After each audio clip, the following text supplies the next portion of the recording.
جھوٹے انسان کو پہلی بات، دوسری بات کسے دوست نہ بناؤ، بے دین انسان کو دوست نہ بناؤ، تیسری بات کسے دوست نہ بناؤ، کنجوس انسان کو دوست نہ بناؤ۔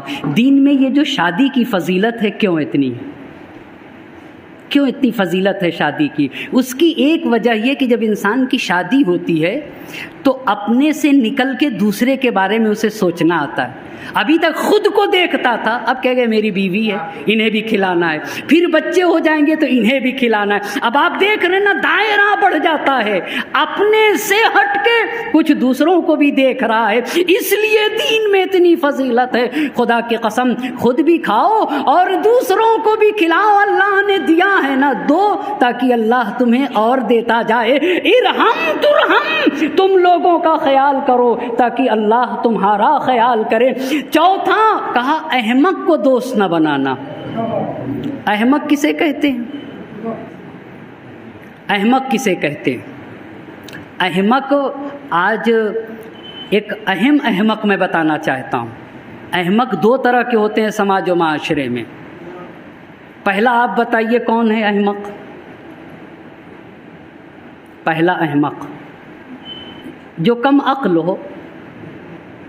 مولا نے کہا کہ ان کو دوست نہ بنانا۔ کیوں آقا؟ کہا فائدہ پہنچانا چاہے گا، نقصان پہنچا دے گا۔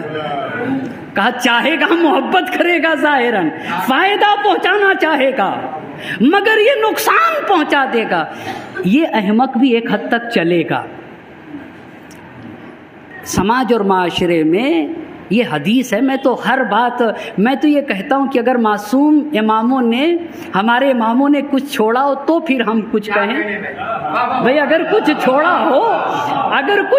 ہو اللہ رسول ائمہ اطہار نے کوئی میدان اگر خالی چھوڑا ہو تو پھر میں کچھ کہوں نا، وگرنہ ہر میدان میں اللہ اللہ علم کے سمندر بہائے ہیں۔ خدا کی قسم آپ کو پتہ ہے سب سے بڑا احمق کون ہے؟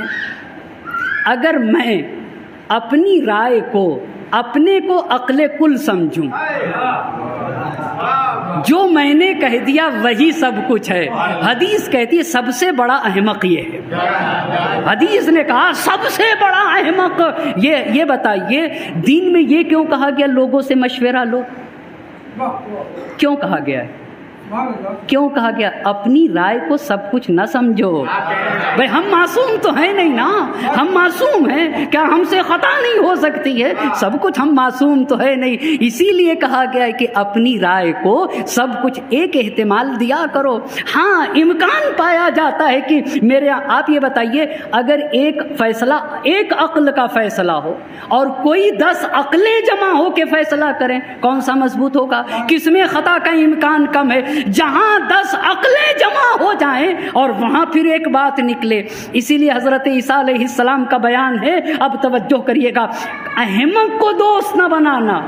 جو شخص کم عقل ہے اسے بھی نہ بناؤ، اور جو شخص اپنے کو عقل کل سمجھے، اپنی رائے، کچھ لوگ ہیں سماج و معاشرے میں وہ یہ چاہتے جو ہم نے کہہ دیا وہی حرف آخر ہے، وہی حرف آخر ہے، جو بھی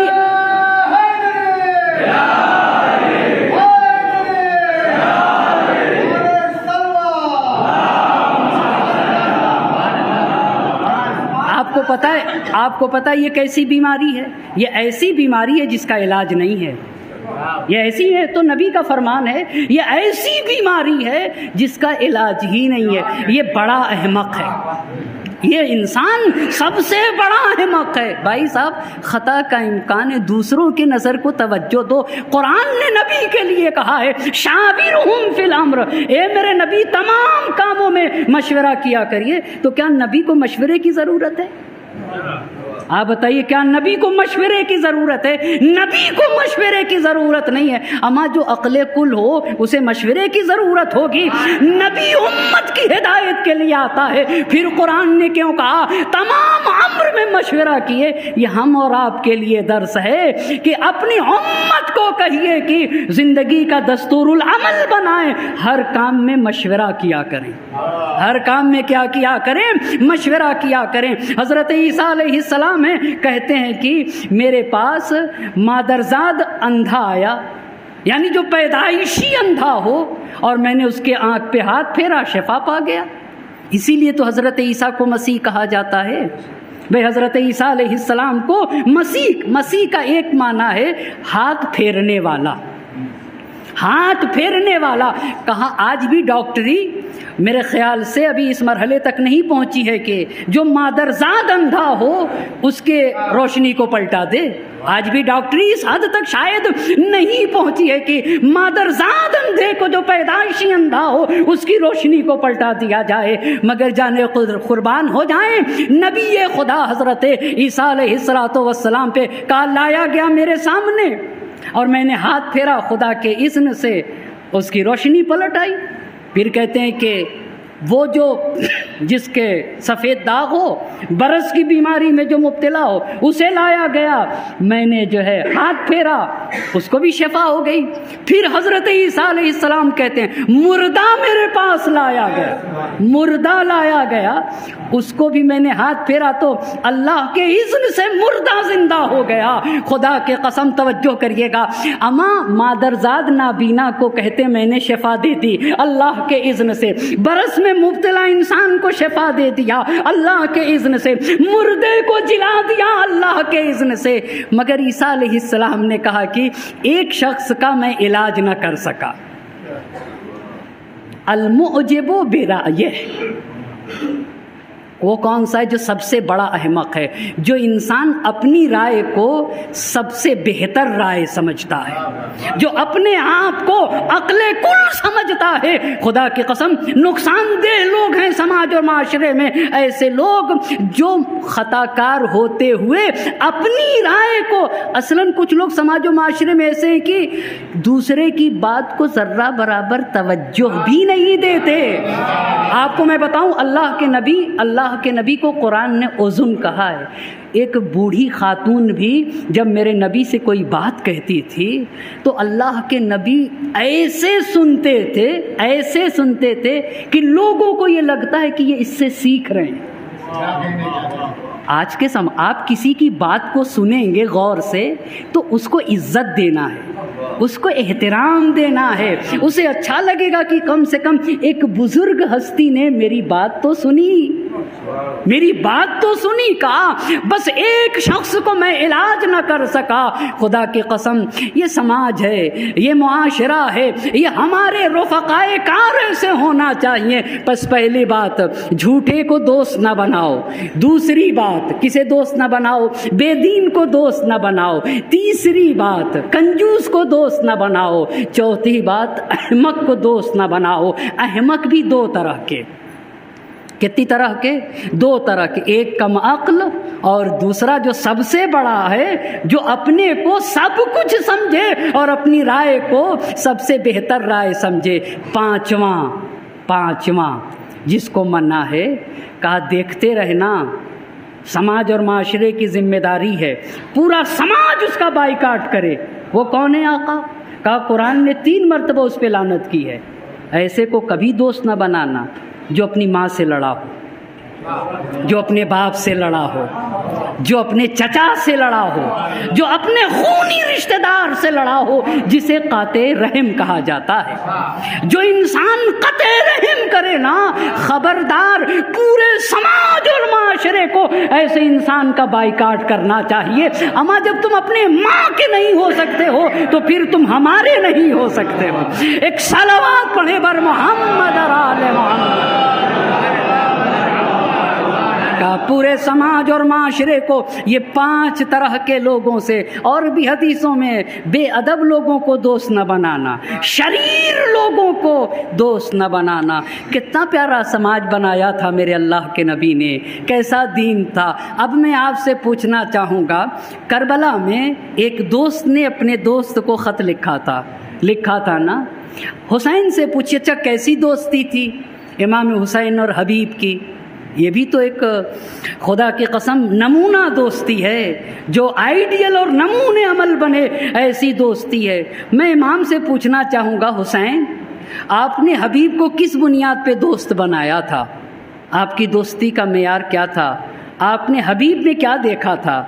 آپ کو پتہ ہے امام حسین نے حبیب کے سرانے ایک جملہ کہا ہے، اس جملے کو میں پڑھوں گا اور اس سے دوستی کا اندازہ ہو جائے گا۔ بات کو روک کے نسل جوان کو ایک ہی بات کہنا چاہوں گا، اس بہرائچ کے جوان اور نوجوانوں سے ایک ہی بات کہنا چاہوں گا، خدا کی قسم تلاش کرنے کی ضرورت ہے اپنی جوانی میں طیب و طاہر، پاک و پاکیزہ دوست۔ یہ جوانی، یہ صحت، یہ سلامتی دین کے کام آنا چاہیے، مذہب کے کام آنا چاہیے، شریعت کے کام آنا چاہیے، انسانیت کے کام آنا چاہیے، بشریت کے کام آنا چاہیے۔ یہ فیوچر کے بازو ہیں قوم کے جوان اور نوجوان، یہ قوم کی طاقت ہے قوم کے جوان اور نوجوان۔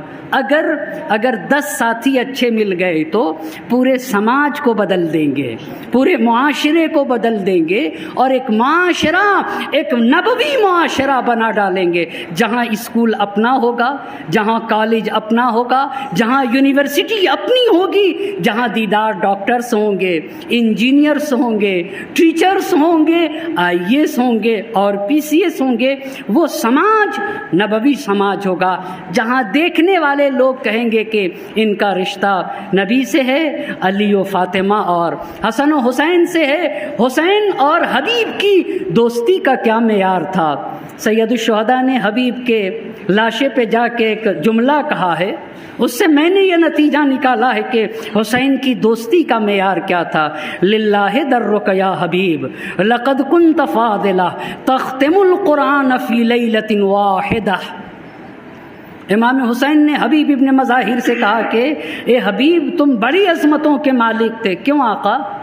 کیوں؟ کہا تختم القرآن فی لیلۃ واحدہ، کہا ایک رات میں پورا قرآن پڑھ دیتے تھے۔ نماز عشاء کے بعد حبیب ابن مظاہر قرآن کی تلاوت شروع کرتے تھے اور نماز فجر تک پورا قرآن پڑھ لیتے تھے، پورا قرآن نماز فجر تک پڑھ لیتے تھے۔ اس کا مطلب یہ ہے کہ حسین کی حبیب کی دوستی کا معیار یہی عشق قرآن تھا۔ میرا حبیب عاشق قرآن ہے، کیا مقام ملا ہے خدا کی قسم۔ اب یہ وہ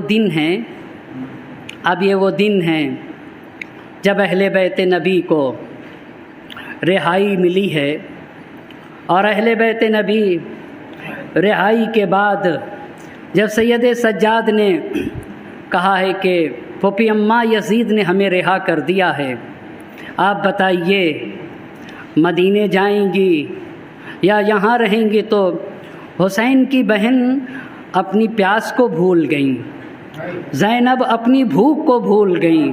سید سجاد میں اپنے ماجائے کو رو نہ سکی، میں اپنے بھیا کی عزا منا نہ سکی، میں اپنے حسین پر آنسو بہا نہ سکی۔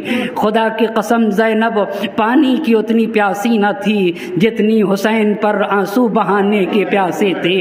یزید کے محل میں زینب نے حسین کے فرش عزا بچھا دیا، اور جب قافلہ رہا ہوا تو رباب قبر سکینہ پہ آ گئی۔ اے میری لال سکینہ، ہم کربلا جا رہے ہیں، کیا تم کربلا نہ چلو گی؟ عجب نہیں قبر سکینہ کو لرزا ہوا ہو اور قبر سے آواز آئی ہو، اماں کربلا جائیے گا تو بابا کو میرا سلام کہیے گا، اور اے اماں اتنا کہیے گا سکینہ پیاسی رہ گئی۔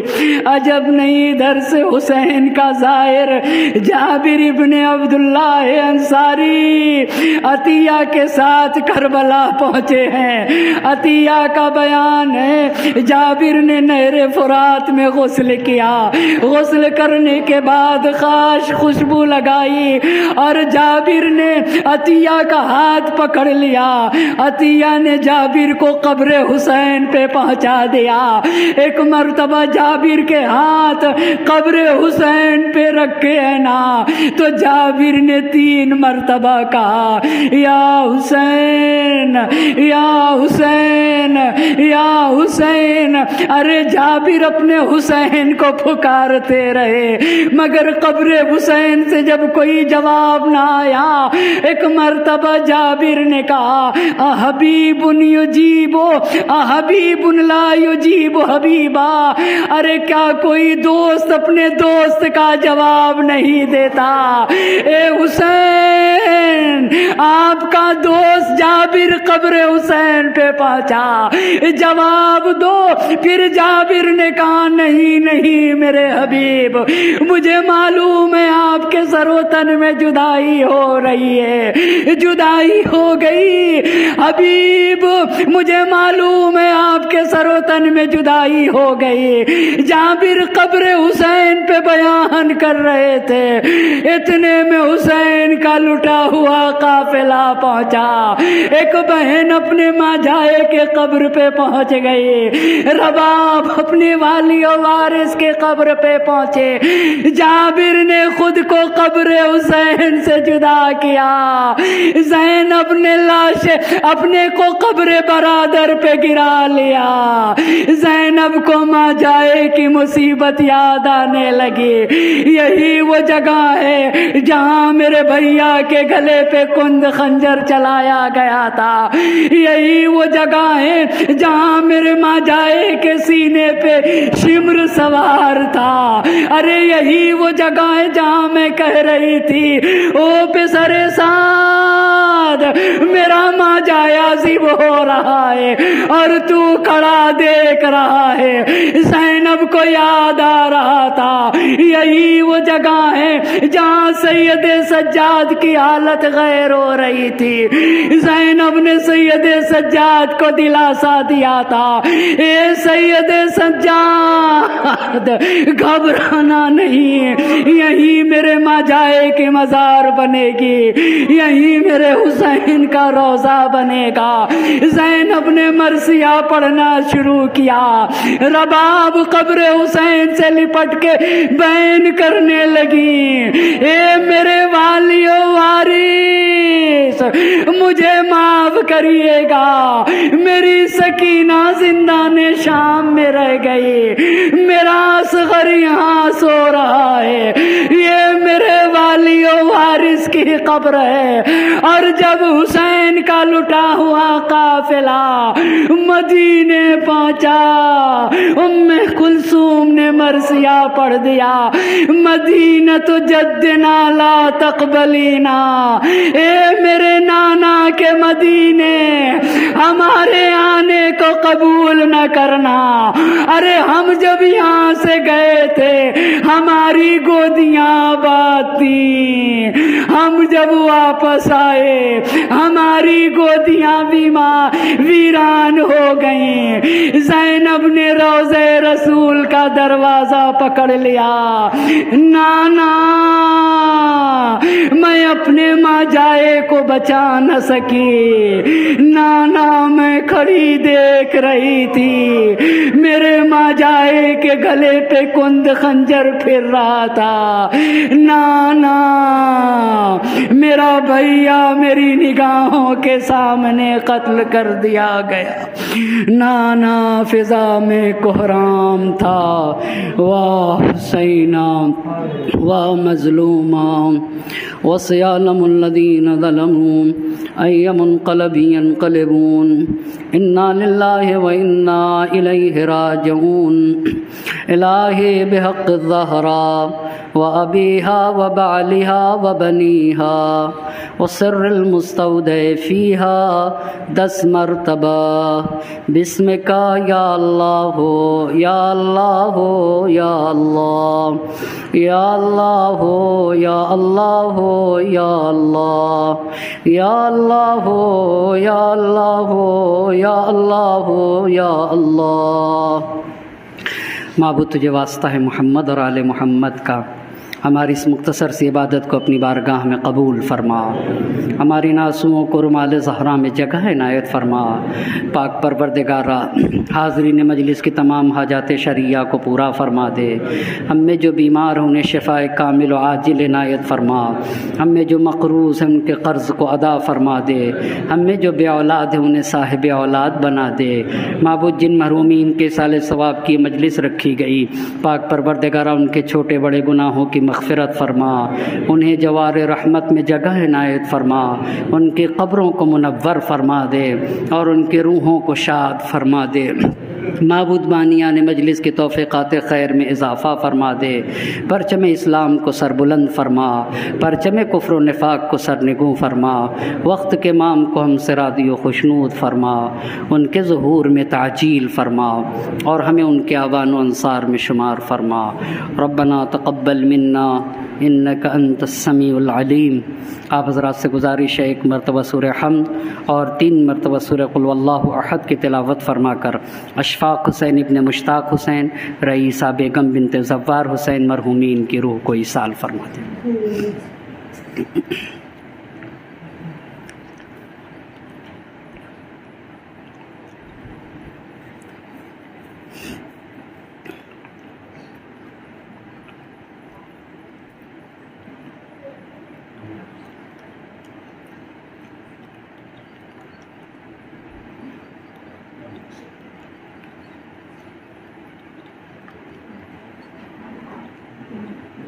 ماتم حسین۔